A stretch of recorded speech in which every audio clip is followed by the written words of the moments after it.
Hello everybody, welcome back to another video. Today we're going to be reacting, just, you guys are going to listen to this, this story. I didn't create it, it was on TikTok, so yeah. Yeah, here we go. Sal would never be able to pay Lisa Johnson back for all her kindness.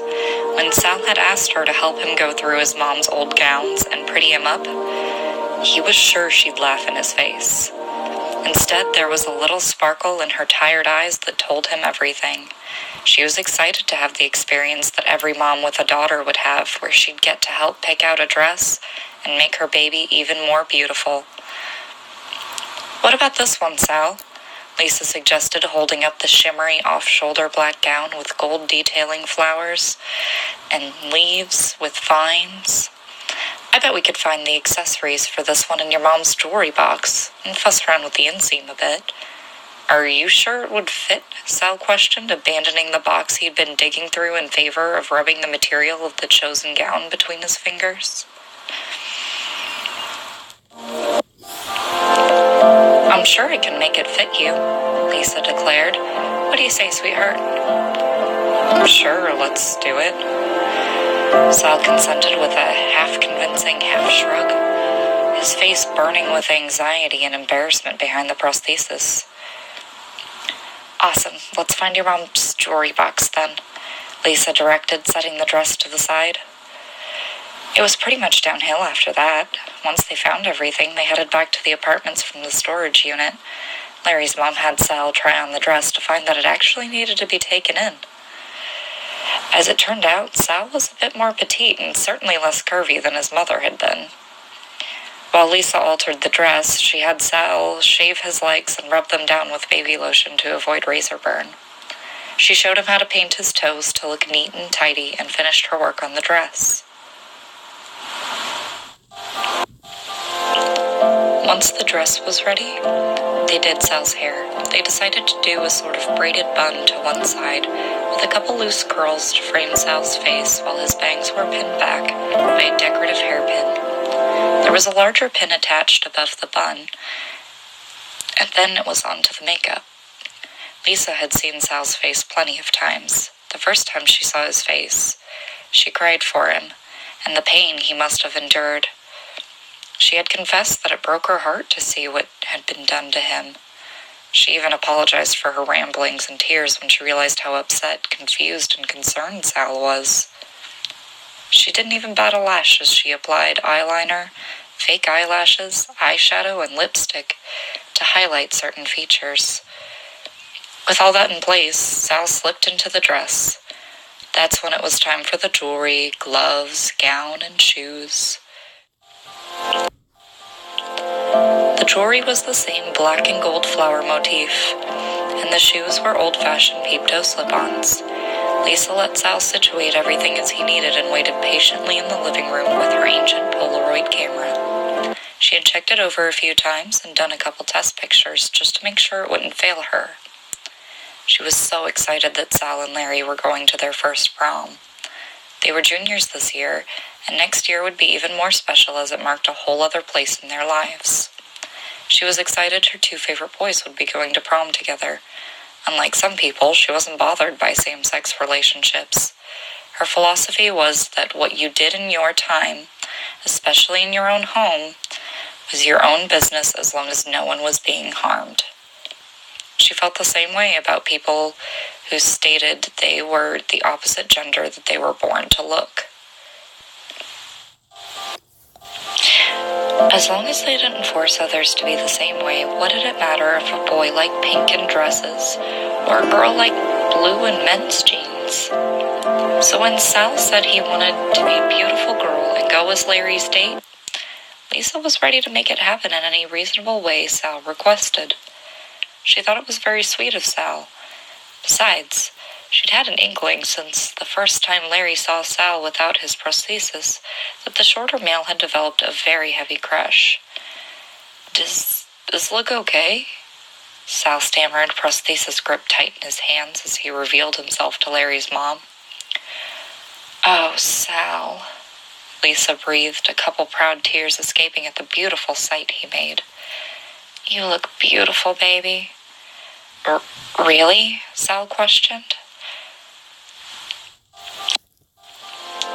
Sal was a little lightheaded and hazy with relief and euphoria that he could pull the look off. Do you think Larry will like it? If he says anything else, I'm beating his ass for lying, Lisa reassured with a loving smile. Let's get a couple pictures and then we can take you down to the basement to ask him. Once Lisa had taken the pictures she wanted, they left for the basement apartment. Larry was supposed to be ready by then, but anything could happen with that boy. He was a good kid, but sometimes he got ahead of himself, or couldn't keep up with everything, and it was hard to tell at times which one would be the case. This time he surprised them by being all done up and tugging at his suit in the living room.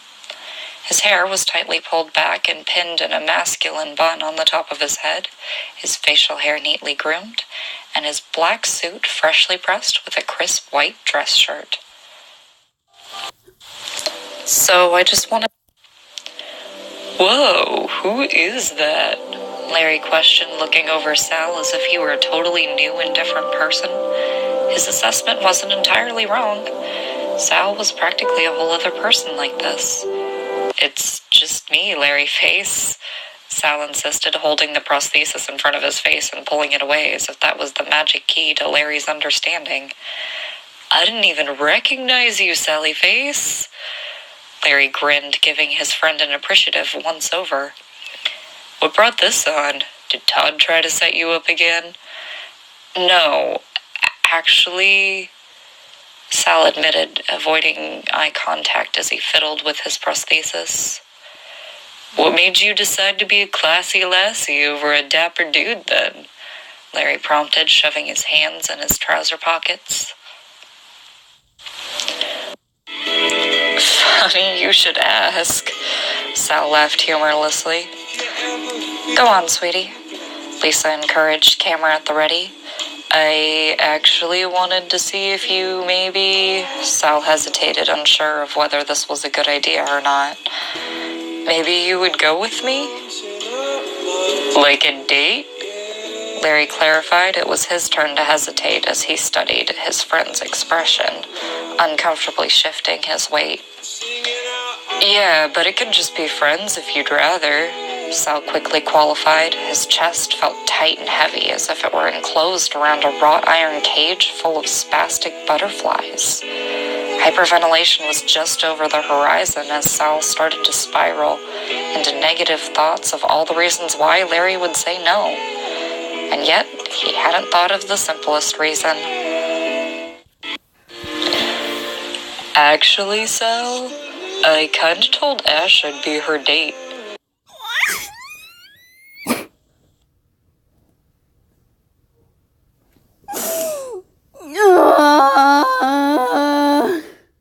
Excuse me while I go cry in a corner. Larry confessed, rubbing the back of his neck with his right hand as he avoided looking Sal in the eyes. We used to have this thing a few years ago. I guess it was kind of a relationship.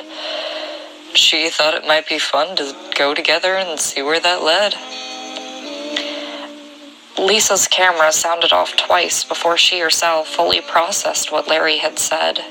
Instead of getting fairy tale she said yes pictures, her camera was able to pinpoint and preserve the exact moment that Sal's little bit of self-esteem and excitement for prom shattered into pixie dust. It caught the first hints of Larry's mounting guilt and desire to back out of the situation.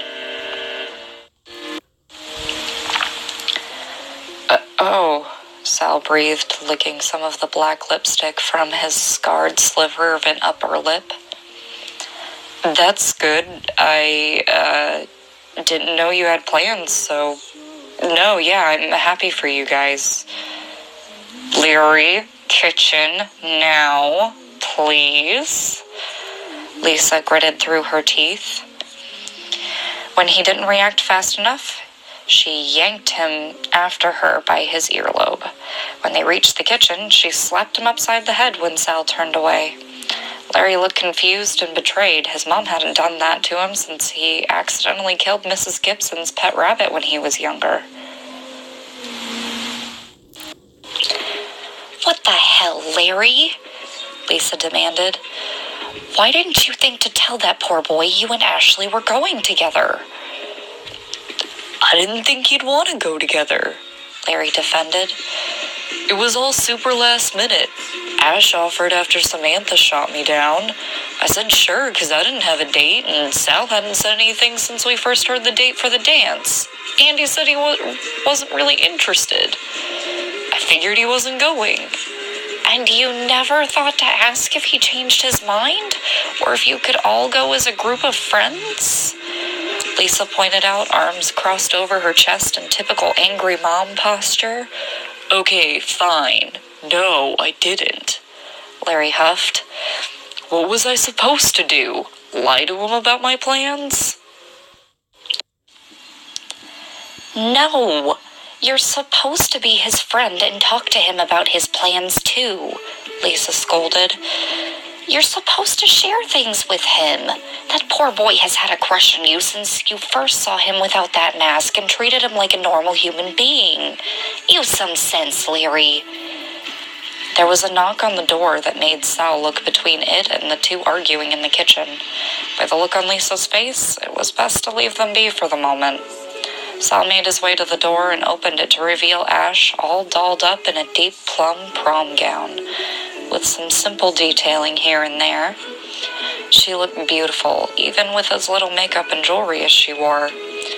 She was like a model, but instead of her modeling the dress, it was more like the dress was modeling her. Wow, Ash, you look amazing, Sal beamed, pushing aside the tiny shred of jealousy and the larger dose of hurt that roiled inside him. Thanks, Sal. Ash smiled as she joined him inside the apartment. You look so pretty. What made you decide to swap teams for the night? Oh, just thought I'd try something different, Sal blew off rather unconvincingly. Figured it couldn't hurt to balance out all the guys in the group. How noble of you, Ash teased with a warm smile. Where's Larry?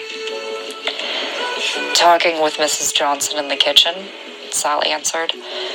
I guess he's in trouble or something? Oh, I wonder what for, Ashley mused, looking curious and a bit concerned as she looked over just in time to see Larry get another slap upside the head. He must have gotten into some serious trouble to earn that. I guess, Sal submitted, wondering if their argument had to do with his rejection. Lisa caught Ashley's eye for a moment and gave her son a glare and a quiet scold before approaching. Ashley, you look lovely. I hope you haven't been waiting long. I just got here a moment ago, Ashley dismissed. Sal let me in since you two were chatting?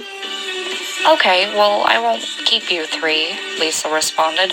Just let me get a couple pictures and then I'll let you head up to join Todd. Lisa snapped the pictures and wished them lots of safe fun and good memories. She tried to assure Sal that he didn't have to go if he didn't want to, but he insisted it was fine and he wouldn't want to waste all her efforts to dress him up. Lisa clarified that it wouldn't hurt her feelings in light of the situation, but whatever made him happy was fine with her. Before they left, she made Sal promise to call her if he wanted to leave at any point, since they were supposedly rolling right into after prom once the dance was over. With all that said, the trio left to meet Todd and his parents in the parking lot for the apartments. Sal really did try his hardest to enjoy prom, and spent most of the dance with Todd, who was an incredible friend. Larry and Ashley did their own thing most of the night, but came back every once in a while. Surprisingly enough, Travis was at the dance with some girl from one of their classes. He didn't look as though he was having any more fun than Sal was, though. It made sense since everyone in their group had pieced together that Travis was not as straight as he advertised. In fact, he was as opposite as they came. After several attempts at dancing with Todd and a few separate chats with Chug and Maple, Sal wasn't able to keep up the neutral, happy-for-everyone facade. He excused himself to one of the empty tables and planted himself in a chair. After a couple minutes, Todd rejoined him. "How are you holding up, Sal?" Todd checked in, following Sal's eyes to where Larry and Ashley were giggling about some inside joke as they slow danced together. I'm fine," Sal insisted, but the hesitation was there.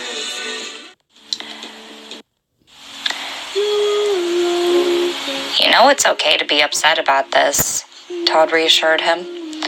"Just like it's okay for me to be upset about Neil not being allowed to come." "I hate to sound like a jerk," Sal prefaced, adjusting the prosthesis straps on his head, "but that's a little different." "You're right," Todd agreed. "But the point is that neither of us came with who we wanted, and we both feel that hurt. It's the same basic principle. As much as we enjoy each other's company, it's not the same as having that special someone to share that first slow dance with." "You're not wrong," Sal sighed, fussing with one of the bracelets and closing his wrists. When he looked back up at Larry and Ashley, his heart shattered. They were sharing a tender and rather long kiss.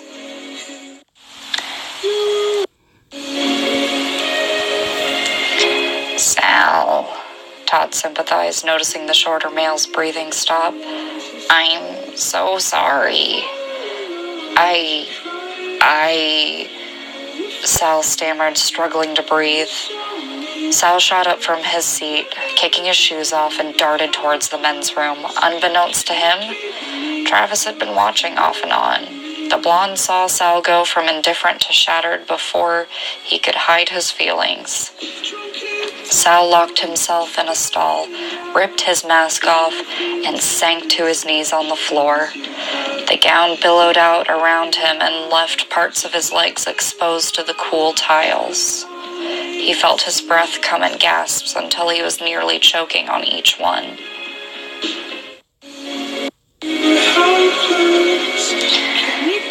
Then came the tears so strangled and violent that he gagged and threw up into the toilet before him. At least none got on his mother's gown. Sal struggled to right his breathing, finding that the tears wouldn't stop. Just when he thought he might have calmed himself enough to be able to step out and rinse his mouth in the sink, the door to the bathroom squeaked open and slammed shut, causing his anxiety to spike. Between the violent tears and crippling anxiety, Sal's stomach found enough contents within to hurl a second time. There was a knock on the stall door that halted Sal's sobs and breathing and paralyzed his vocal cords. Todd wouldn't chase him down like this, and there's no way Larry'd get involved. Chug didn't know what was going on, so it was unlikely that he was on the other side.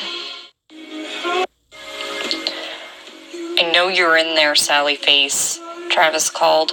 "I can see the dress under the stall door. Open up." "Leave me alone, Travis," Sal pleaded, his voice raw and strangled. "Just please, go." "Open the door or I'm coming in there," Travis insisted, his irritation rising. He was trying to be a decent person, and Sal was being an ass. 3, 2, 1, I'm coming in. Before Sal could question whether it was a bluff or not, he found himself scrambling to get out of the way as Travis's head started to duck under the door. The kid was actually going to crawl under the stall and force his way in. Sorry, hold up, guys. I'll be right back. See the dress under the stall door. I think we're back. Sal smacked his forehead on the toilet in his rush to collect his mask and put it back on. By the time Travis had fully squeezed himself into the stall and stood, Sal had forced himself between the toilet and the stall wall. Mask sloppily secured in place. His heart was racing as he wondered if Travis was going to beat him up for dressing like a girl or crying like one or what was that look on the boy's face? Concern? Confusion? Disgust? Disgust? Irritation? What was it?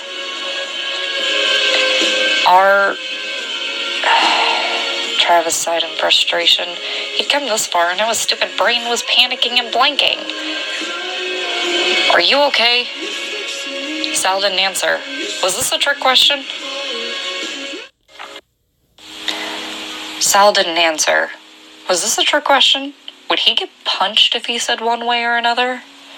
There was no escape, and with the music, no one would hear if he screamed. Sal didn't like this at all. I get it. You don't want to answer. Travis huffed a sigh. I'm just the jerk that beats you up, and there's no way that's not what I'm here to do. No, that's not it, Sal protested. Then what is it? Travis pressed. You forced your way into my stall in the bathroom, Sal hesitantly pointed out. That's a little unsettling. Well, you wouldn't open the damn door, Travis countered. What was I supposed to do?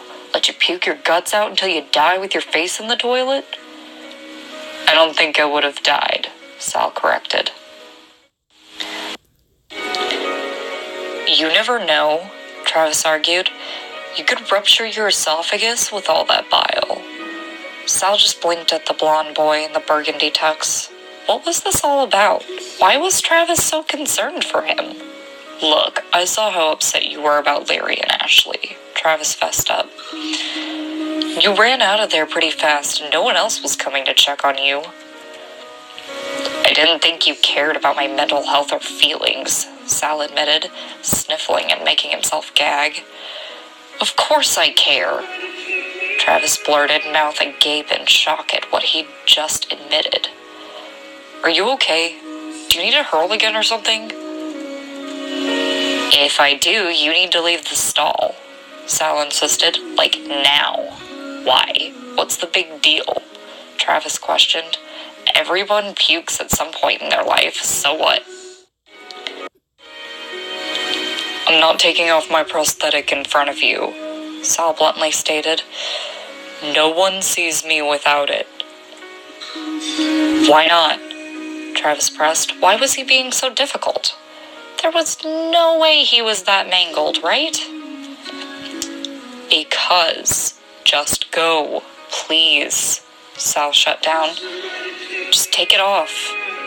Travis pushed. No, Sal shot back. Travis grumbled something incomprehensible and then lunged at Sal. They wrestled, with Sal nearly shouting into his ear to stop and let go, till finally it happened. Travis managed to unhook both straps and the mask fell into the toilet. Travis managed to unhook both straps, and the mask fell into the toilet. Sal looked down in horror, and Travis in shock. He didn't think he'd get the mask off, and he was waiting to see Sal's reaction. He felt awful that it had fallen into the toilet. But he was more curious to see if Sal would attack him, or, more importantly, if he could see the blue-haired male's face. Sal crumpled to the floor once more, sitting right on Travis's feet. Slowly, he broke down into silent tears of humiliation that grew louder with each breath until he was nearly sobbing.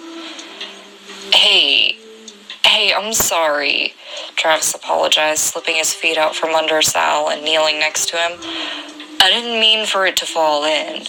I'll wash it off for you. I just didn't want you to choke or suffocate or anything. Travis managed. Don't look at me, Sal sobbed, hands already covering his face as much as he could make them. Don't look. I'm a monster. Travis had it as soon as Sal uttered that last declaration. In a couple rough but careful moves, Travis pinned Sal's hands in his lap with one hand and lifted the boy's chin with his free hand. Travis's face displayed his shock and awe. Sal was beautiful. Gold dust shimmering on his eyelids, supple lips accentuated by the black sparkling lipstick, hints of blush and eyeliner making those baby blues pop.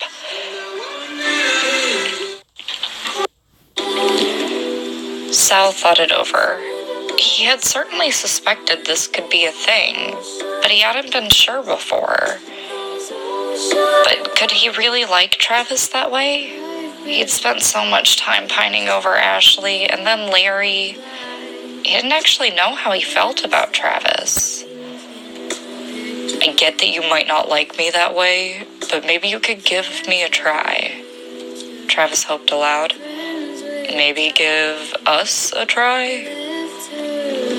Okay. Sal accepted. I'll try. Really? Travis pressed. Yes. Thank you. Can you please clean off my prosthesis now? Sal requested. Right.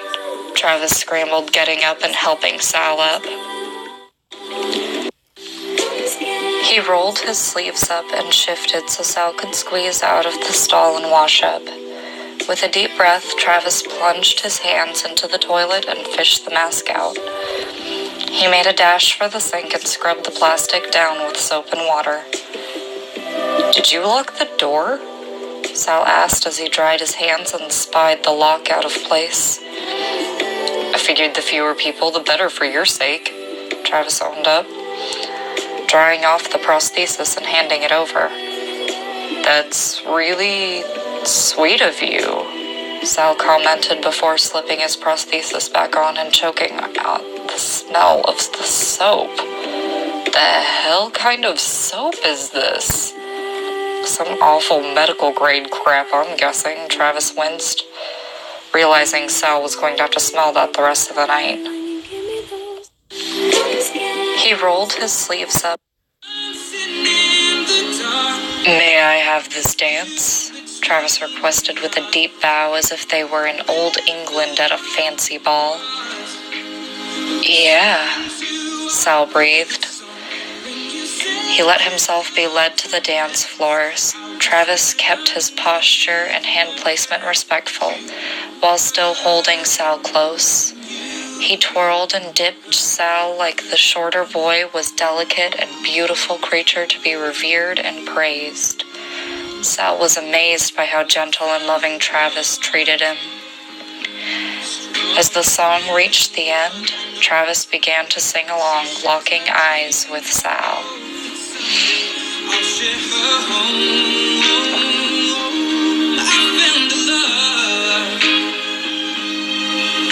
Carry more than just my secrets.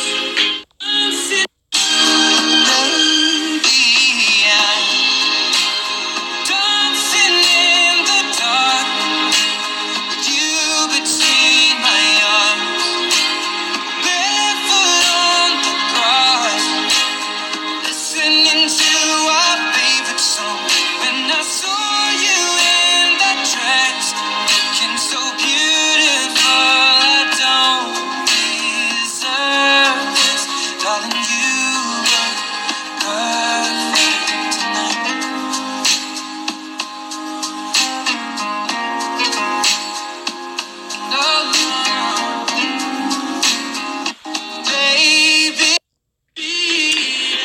As the song drew to a close, Travis dipped Sal back as far as the shorter was comfortable with and planted a soft, sweet kiss to the lips of the prosthesis. When Travis pulled him back up, Sal decided this boy deserved better than a plastic face. He unclipped the prosthesis in the dark of the dance floor, blocked one side of his face with it, and stole a kiss from the blonde boy that was so desperate to atone for his mistakes. You deserve this, Sal breathed, both of them tearing up at his words. Neither of them had ever heard that phrase in a positive context before. They silently vowed to always remind each other that they do deserve better. Okay, that's it, guys. I hope you enjoy. Yeah. I hope you enjoyed this journey with me. I didn't even pause it once, cause, well, yeah, I did. But yeah. Okay, bye guys.